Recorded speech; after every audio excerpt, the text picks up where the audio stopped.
Hi, I'm Al Neff, the host and producer of the Into the Music series created by Highway 61 Productions. The show has been in development now for over 10 years, and in that time, we've been able to complete well over 200 hours of programming based on the concept that all music connects, like the highway system we use as our metaphor. The main genres of music, like blues and country and rock, are sort of like the interstates, which are connected and paralleled by state highways, and then it goes down to the county roads. The point is that all music is related and connected, and eventually you can find your way back or ahead to wherever you want to go, as long as you have a good map. That's what Into the Music is designed to be for the interested listener, whether the feature is on Muddy Waters or Pearl Jam, Patsy Cline or Jimi Hendrix, Bob Dylan or Motown Records. It's all good if you know how to listen in the frame of where it came from and what it led to.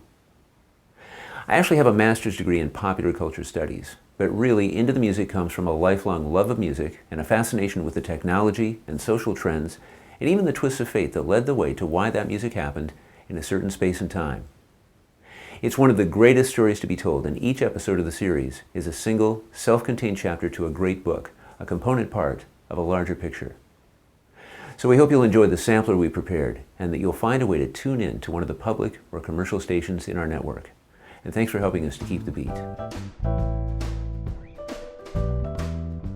Let's get back into the music of Stevie Ray Vaughan now with a track from the 1991 release, The Sky is Crying, a collection of previously unreleased material assembled after Vaughan's death by his brother Jimmy.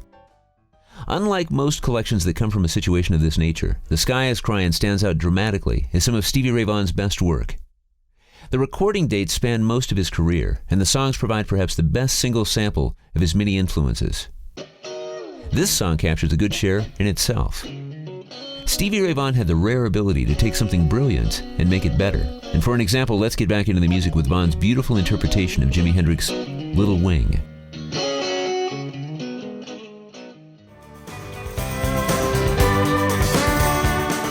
The song is titled Skate Away, a minor hit on radio and a major hit on the early music television for Dire Straits in 1981. This marked the beginning of what turned out to be one of the most interesting twists to the story of Dire Straits, in that a very unglamorous band, with an even more unglamorous frontman, became one of the first icons in the emerging venue of music videos.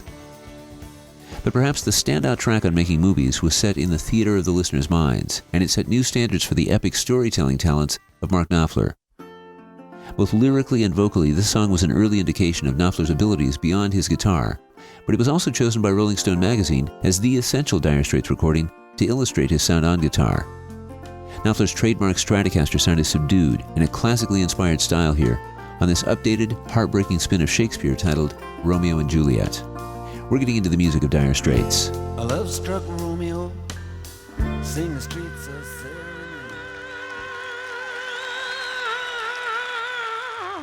That's Janis Joplin with Summertime from the Woodstock Festival.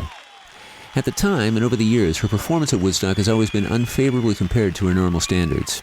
It is fair to say with all the time she had on her hands before she was finally able to go on stage, that she may have been a bit worse for the wear. But the crowd was also tired, and she was still working out her rhythm with her new band. If you listen to the recordings today, they sound fine, and her entire set is available on the Woodstock Experience, a box set which collects 5 highlight performances: Joplin, Santana, Johnny Winter, the Jefferson Airplane, and the next act to take the stage, Sly and the Family Stone. They were a racially mixed group from San Francisco led by Sylvester Stewart, a.k.a. Sly Stone, a charismatic former disc jockey who had an amazing ability to work a crowd, to the extent that he had incited riots at previous concerts by encouraging people to rush the stage. With a crowd the size of Woodstock, this would have been suicide. What happened instead was like a resurrection of a mass of people who were almost dead from fatigue, many asleep and laying in the mud, others trying to comprehend what they were going through. Again, the best way to experience the true power of this happening is through the Woodstock film. But let's listen for the scene now as he gets ready to take Woodstock higher. Let's sing a song together. So there you go. We hope you want to find out more. If you're with a radio station that might like to carry the program, please contact us through our website for information on our free trial period and trade-out options.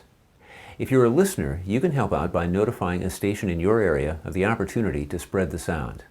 You can always find upcoming schedule information, the list of broadcast times, and the series archives at intothemusic.com.